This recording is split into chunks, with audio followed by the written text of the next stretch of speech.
The leather portfolio sank quickly into Lake Geneva, taking 5 years of my work and dreams with it. I watched the ripples spread across the water's surface as my brother-in-law Marcus's laughter echoed from the private dock of the Thompson family lake house. "Oops," he said, brushing his hands together as if wiping away dirt. "Butterfingers. But hey, consider it a favor. Now you can focus on fixing your marriage instead of chasing these ridiculous business fantasies." My sister Emma sat frozen in her designer deck chair, her face caught between embarrassment and the instinct to keep the peace, just like she'd done throughout our childhood, ever since Marcus bullied his way into our family through marriage. "Marcus," she finally said, her voice weak, "that was Sarah's entire business plan." "Please," he scoffed, adjusting his Rolex.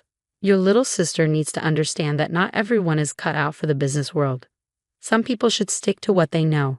His eyes raked over me dismissively, like being a good wife to my best friend. The mention of James, my soon-to-be ex-husband, made my chest tighten.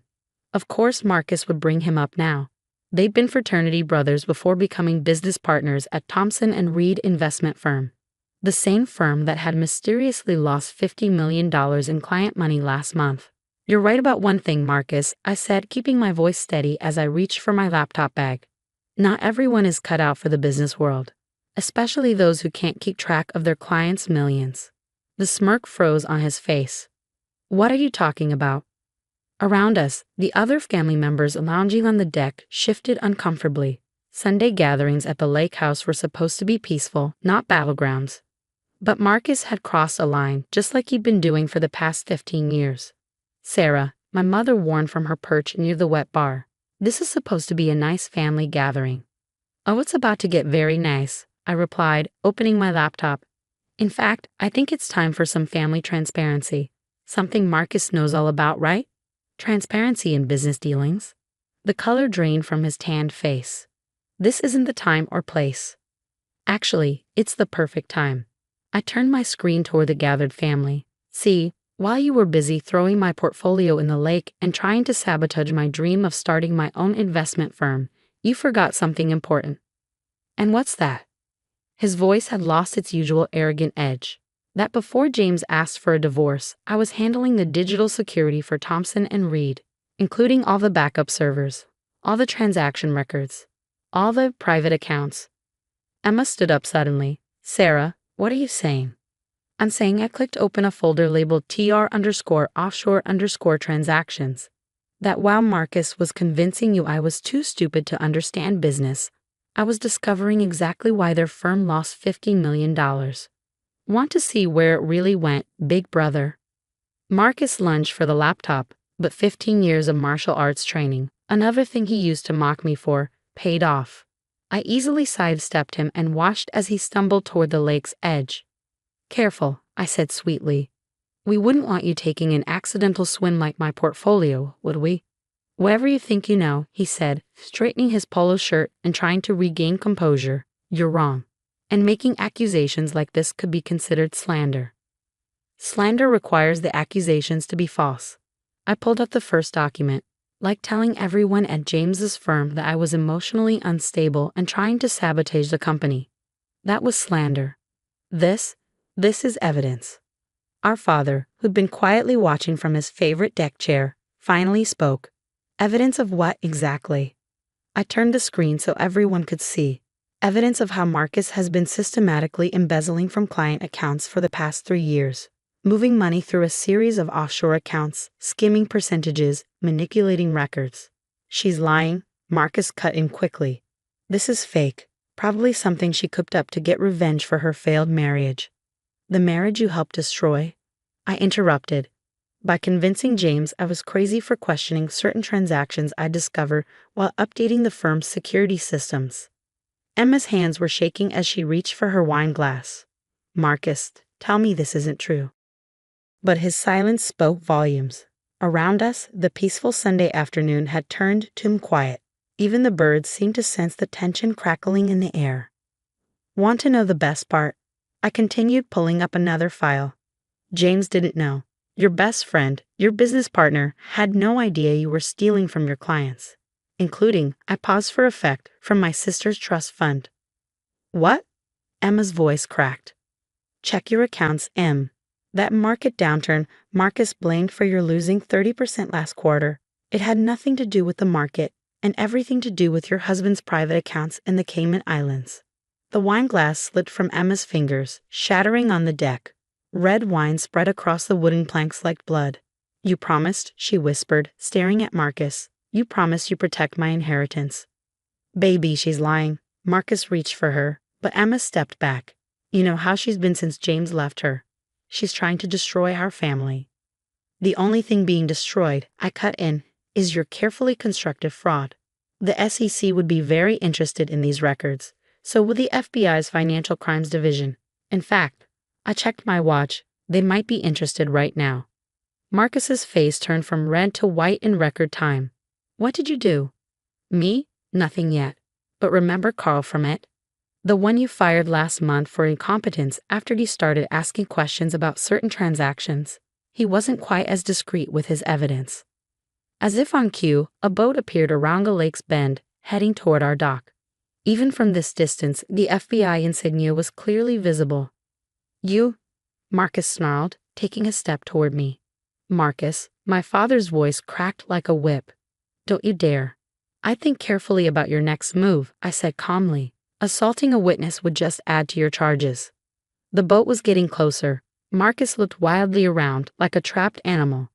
For a moment, I thought he might actually try to swim for it. Why? Emma's quiet voice cut through the tension. Why would you do this?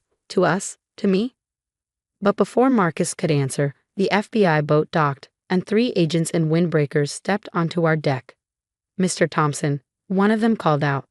We'd like to ask you some questions about certain discrepancies in your firm's accounts. I closed my laptop, watching as my brother-in-law's perfect world began to crumble. Looks like some things really do sink, don't they, Marcus? The next hour unfolded like a scene from a crime drama. The FBI agents efficiently cordoned off the deck, taking statements from family members while Marcus sat handcuffed near the wet bar, his expensive polo shirt now wrinkled and damp with nervous sweat. Emma hadn't moved from her spot by the railing, her eyes fixed on the lake where the broken wine glass glittered among the wooden planks. Our mother hovered nearby, unsure whether to comfort her daughter or berate me for causing such a scene at a family gathering. Ms. Wilson, one of the agents approached me. We'll need you to come down to the field office to make a formal statement. I nodded, gathering my laptop. I have copies of everything ready to hand over. You've been planning this, Emma said, her voice hollow. All this time, while I defended him to you, while I told you to give him a chance, you knew. I discovered it 3 months ago, I admitted, right after James filed for divorce. I was cleaning out my home office when I found the backup drives from my security audit. And you waited until now? Her eyes finally met mine, filled with hurt and betrayal. Why didn't you tell me immediately? Would you have believed me? I asked softly, over him. Her silence was answer enough. For 15 years, Emma had chosen Marcus's version of reality over everyone else's, over our parents' concerns about his controlling behavior, over my warnings about his financial manipulations, over her own instincts about his frequent business trips. Ma'am, another agent approached Emma. We'll need you to accompany us to the boat. We have some questions about certain transactions made from your personal accounts as well. Emma's head snapped up. My accounts? What are they talking about, Marcus? For the first time since the agents arrived, Marcus spoke. It's not what you think, baby. I was investing your money in some private opportunities. High risk, high reward deals. I was trying to grow our nest egg. By stealing from her, I couldn't hold back anymore. Show her the truth, Marcus. Show her where her trust fund really went. I opened my laptop again, pulling up another document. Here, M, look at these transfers. Every month for the past 2 years, money from your account has been moved to various offshore locations, always in amounts just under the reporting threshold. Marcus, Emma's voice trembled. The penthouse in Miami, I continued. The yacht in Monaco. The private island shares. All bought with stolen money, including $8 million from your trust fund. Our father stepped forward, his face thunderous. $8 million? That was her inheritance from her grandmother. Daddy, Emma whispered, sounding like a lost little girl. I didn't know. He said he was handling everything. Alki handled it all right, I said, pulling up more documents, along with the money from dozens of other clients. The same clients who trusted Thompson and Reed with their life savings. Marcus suddenly lunged forward despite his handcuffs. You self-righteous. You think you're so smart, so perfect. But where were you when Emma needed support during her miscarriage? Too busy with your precious career to be there for your sister. The deck went silent. Emma's face crumpled as our mother gasped. You told me she was too busy. Emma turned to Marcus. You said she didn't want to come to the hospital. I never knew, I said quietly. He told me you wanted space, that you didn't want family around. I sent flowers to the house. Which I never received, Emma finished, realization dawning on her face. Just like I never got your birthday cards, or your Christmas invitations, or your... Enough, Marcus shouted. This is all lies. Emma, baby, don't let her manipulate you. Everything I did was for us, for our future. Your future, you mean, I corrected. The future where you lived like a king on stolen money while my sister worked 3 jobs to contribute to the household because you convinced her the market was down. The agents began leading Marcus toward the boat. He struggled against their grip, his carefully maintained facade cracking completely. Emma, don't let them do this. Tell them I was protecting our investments. But Emma had turned away, her shoulders shaking with silent sobs.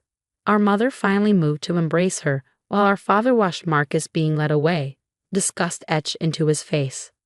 I'd like to press charges, Emma said suddenly, her voice stronger. For the theft from my accounts.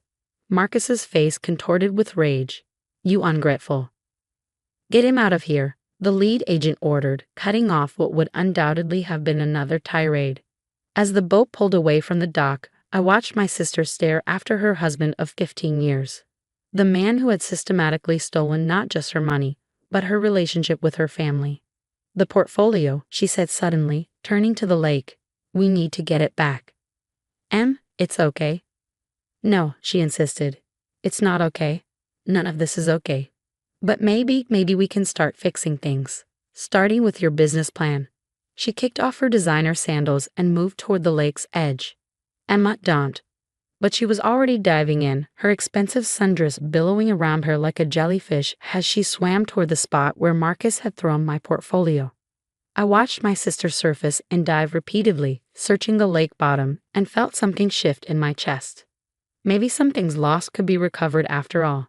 6 months later, I stood in front of the newly renovated offices of Phoenix Investment Partners, watching as my company logo was installed on the building's facade. The morning sun caught the metal letters, making them shine like a beacon of new beginnings. Quite a view, a familiar voice said behind me. I turned to find Emma, looking very different from the polished society wife she'd been at the lake house. Her designer clothes had been replaced by a simple business suit, and there was a new strength in her posture. Thanks for coming, I said, pulling her into a hug. I wasn't sure you would. My little sister's company launch, wouldn't miss it. She pulled back, studying the building. Though I still can't believe you bought Marcus's old office building. Poetic justice, I smiled. Besides, I got it for a steal at the bankruptcy auction. The past 6 months had been a whirlwind of change. Marcus had been indicted on multiple counts of fraud and embezzlement. Thompson and Reed investment firm collapsed under the weight of the scandal, but not before James, my ex-husband, had proven his innocence. He even testified against Marcus, finally choosing truth over fraternity loyalty. Have you heard from him? I asked Emma gently. She twisted the bare ring finger on her left hand. His lawyer called about the divorce settlement. He's trying to protect some assets, but, she laughed bitterly, there's not much left to protect. You know your trust fund is safe now, right? The FBI recovered most of the money. Thanks to you. She touched my arm. Sarah, I never properly apologized for not believing you sooner, about Marcus, about everything. I led her into the building, past workers carrying furniture and setting up computers. You believed what you needed to believe. We all did. Still, she said, following me into my new corner office, ironically, Marcus's old space. If I had listened when he first noticed those suspicious transactions, then Marcus would have found another way to hide his schemes. I sat behind my desk, remembering how he'd laughed while throwing my portfolio into the lake. Some people are just good at hiding who they really are. Emma picked up a framed photo on my desk. the recovered portfolio now slightly water damaged but intact. A diving team had retrieved it the day after Marcus's arrest, along with other evidence he had tried to dispose of in the lake. "Is this why you invited me here today?" she asked. "To show me you succeeded despite him?" "Actually, I opened my desk drawer and pulled out a contract. I invited you for this." She took the papers, her eyes widening as she read. "Director of Client Relations, Sarah, are you serious? You spent 15 years managing Marcus's social connections and turning them into client relationships. You know everyone in the investment world. More importantly, they trust you." "They trusted Marcus too," she said quietly. "No," I said, standing and walking around the desk. "They trusted you. Marcus just took advantage of that trust, like he did with everyone." Tears welled in her eyes as she stared at the contract. "But after everything that happened, everything I let him do, Emma," I took her hands. "You're my sister. You were a victim too. But you're also one of the strongest people I know. And this company could really use that strength." She wiped her eyes, a small smile forming. "Phoenix Investment Partners, rising from the ashes." "Something like that," I grinned. "So what do you say? Ready to show the world what Thompson women can really do?" Instead of answering, she picked up a pen and signed the contract. As she did, I noticed she was wearing Mom's old bracelet, the one Marcus had always said wasn't sophisticated enough for his wife. "You know," she said, handing me back the signed papers, "I found something interesting while cleaning out Marcus's home office. A copy of your original business plan, the one he threw in the lake. He'd been studying it, making notes. I think he saw you as a real threat." "He should have," I replied, filing the contract. "But not because of my business plan. Because of your integrity," she finished, "the one thing he could never understand." We walked to the window, looking out over the city. Somewhere out there, Marcus was sitting in a federal holding cell, waiting for sentencing. James was rebuilding his career at a different firm. And here we were, two sisters who had finally found their way back to each other. "What happened to that backup server?" Emma asked suddenly. "The one with all the evidence." I smiled, pointing to a sleek black unit humming quietly in the corner. "Keeping it as a reminder, some things shouldn't stay buried in lakes." She laughed, a real laugh, one I hadn't heard since before she met Marcus. "To things that float to the surface," she said, raising an imaginary glass. "To new beginnings," I added. As we stood there, watching the city buzz below, I thought about that day at the lake house. How Marcus had tried to drown my dreams, not knowing he was actually setting them free. Sometimes, the things we think will destroy us end up saving us instead. And sometimes, the best revenge isn't revenge at all.